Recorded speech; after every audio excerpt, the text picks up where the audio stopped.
Usisahau kusubscribe, kulike na kucomment. And a record the UK doesn't want. It has recorded its deadliest day after close to 1,000 people died in hospitals in the past 24 hours. It's a higher single-day figure than any experienced in Italy or Spain, but there's better news for Boris Johnson, who is out of intensive care and in good spirits. Joining me live, as he does every Saturday morning, from Euronews, reporter Trent Murray. Trent, a very good morning to you. Before we get to the Prime Minister, let's start with the last 24 hours and a record that the UK obviously wouldn't want.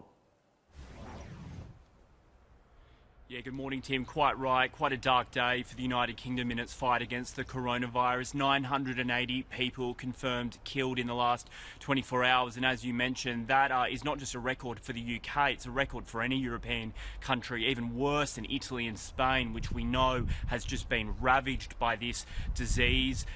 It now brings the total death figure here to almost 9,000. So it really shows how serious the situation is becoming for the UK as they fight against COVID-19, this massive health emergency that they're now trying to get a hand of. There are the odd bits, the odd sprinkling of good news when we are hearing from medical practitioners and government in the UK. Can you update us there? Yeah, well, what we're seeing is that there has been a real increase in the number of emergency and ICU beds that are now being brought online. We know that that massive super hospital in central London, the NHS Nightingale, it took its first batch of coronavirus patients this week. And that hospital can hold up to 4,000 people if need be. And in a mark of just how prepared they're trying to become, the Royal Air Force was seen doing air manoeuvres with a Chinook helicopter outside yesterday. The Air Force on standby to bring in patients from regional and rural areas that might need critical care. That hospital also joins several others which are being brought online in places like Birmingham, Manchester, Cardiff, as well as Glasgow. It's part of a real joint effort to try and tackle the number of people that may die in terms of giving them ICU care. But we are also starting to see that the number of people that are getting infected may be starting to plateau somewhat, but any hopes that we were going to reach the peak this weekend like we were originally promised, they were dashed today. They said it still could be 2 or 3 weeks away before we see the peak. So on one hand, infection rate starting to slow, but on the other, of course, that death figure that we saw today is still equally startling. What is the latest with Boris Johnson? He's obviously not behind you today. Yeah, well, I think the whole country took a bit of a collective gasp this week when we were told that he was being moved into intensive care. It's not every day that a country's Prime Minister is sent to hospital in such a critical condition. It's been a bit of touch and go, I think, in some ways, with people waiting to see how he would turn out. Well, we know today that he has been released from ICU. He's back in the wards. He's been doing short walks, apparently, as part of his recovery, and he did thank those hospital staff that have been looking after him. His Foreign Secretary, Dominic Raab, has stepped in and has been deputising for the Prime Minister. Of course, the UK doesn't have a formal Deputy Prime Minister role like we do in Australia, so there were some questions this week about who would step in. Dominic Raab was nicknamed the designated survivor by newspapers here, but it hasn't stopped some questions from the opposition. The newly minted Labor leader here, the opposition leader Sir Keir Starmer, says we do need to find out just how long Boris Johnson will be out of action and what the program will be in terms of deputising for him in the longer term if need be. The whole situation being so unprecedented, I think it's policy on the run right throughout the world. It was very interesting, and it's great to see Boris Johnson on the improve, but the rhetoric coming out of he and his government at the start of all of this, I suppose we're going to hear more about that down the track, but yeah, people have been critical of the way they first approached it.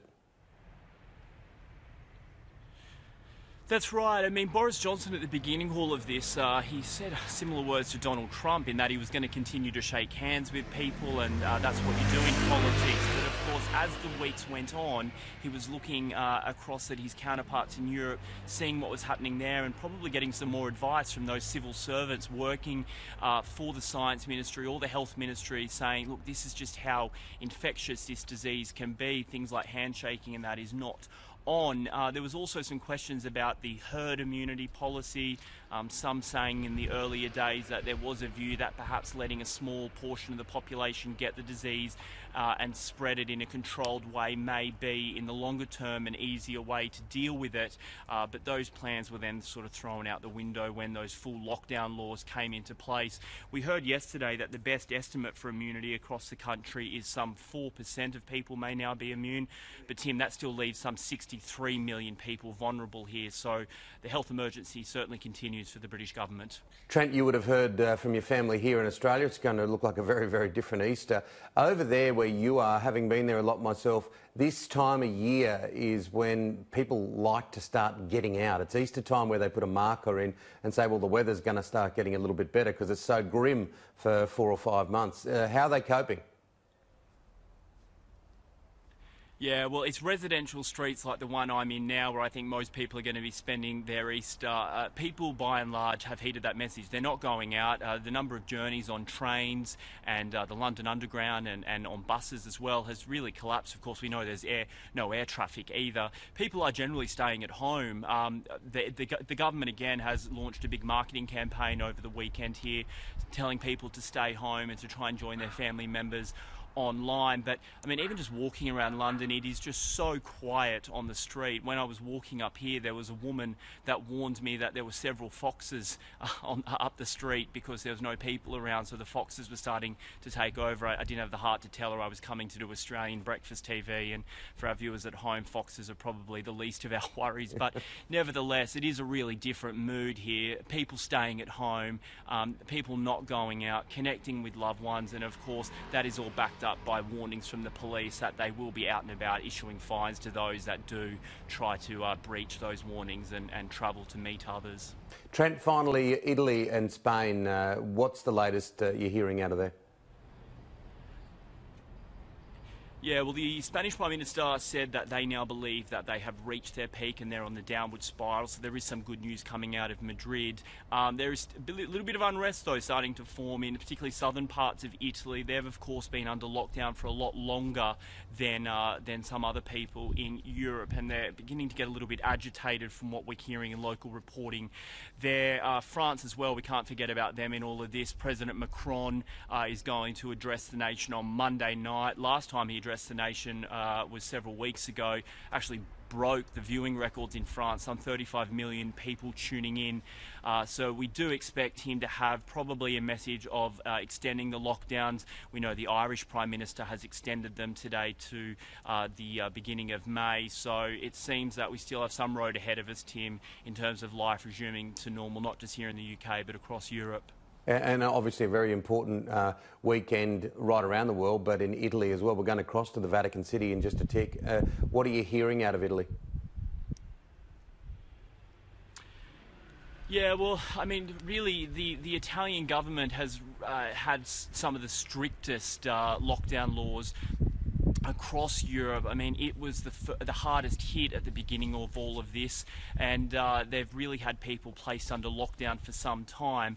I mean, what we're really hearing now is whether the government there will continue its lockdown. We were expecting a decision today. I know that the announcement was being pushed back by the Prime Minister there because they hadn't quite made a decision yet, so I'll have to quickly go and check my newswires to see whether we've got any more out of there. But as I said earlier, the Italians have been under lockdown a lot longer than the rest of us, so there is a real hope that they can try and get out of that as sooner rather than later. But with the number of infections there still existent, then it may be too early to say, Tim. Usisahau kusubscribe, kulike na kucomment.